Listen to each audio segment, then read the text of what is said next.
চলছে আলোচনা, প্রকাশ্যে কেউ যুদ্ধের ঘোষণা দিচ্ছে না, তবুও মধ্যপ্রাচ্যে বড় কিছু ঘটার আশঙ্কা করছে সবাই। কিন্তু কেন? প্রত্যেকবারই আগ্রাসনের বিপরীতে ইরানের শক্ত জবাব পেয়েছে যুক্তরাষ্ট্র, তাও যেন শিক্ষা হয়নি দেশটির। ওয়াশিংটনের নতুন হুমকির মুখে এবার উচিত শিক্ষা দিতে নতুন এক ঘোষণা নিয়ে সামনে এলো তেহরান। প্রতারকের মতো একের পর এক হুমকি দিয়ে যাওয়া মার্কিন প্রেসিডেন্ট ট্রাম্প কি করবেন এবার?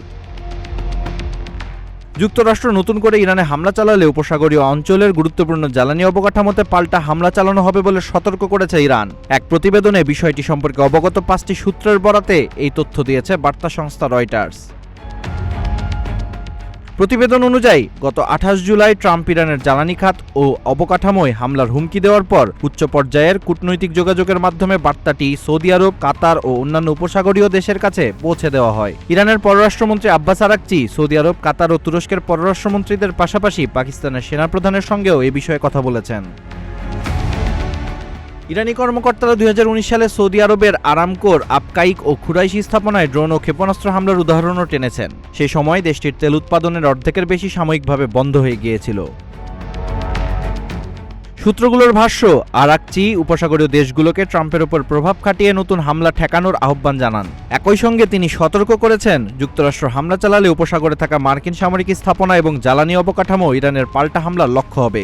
এক ইরানি কর্মকর্তা আরও বলেছেন, শোধনাগার, বিদ্যুৎ কেন্দ্র, পানি সরবরাহ ব্যবস্থা, পরিবহন নেটওয়ার্ক ও তেল ক্ষেত্রও লক্ষ্যবস্তু হতে পারে।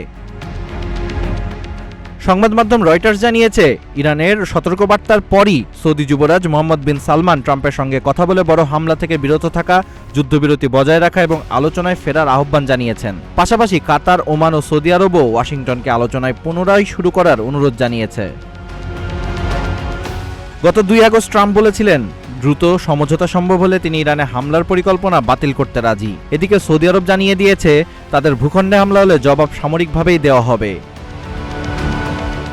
যুক্তরাষ্ট্র একটি ভুল সিদ্ধান্তই এখন বদলে দিতে পারে মধ্যপ্রাচ্যের পরিস্থিতি। প্রশ্ন আসে, সামনে কি তবে নতুন যুদ্ধ, নাকি এমন একটি সমঝোতা আসছে যা বিজয় এনে দেবে ইরানকে? Abid Hasan, green TV digital.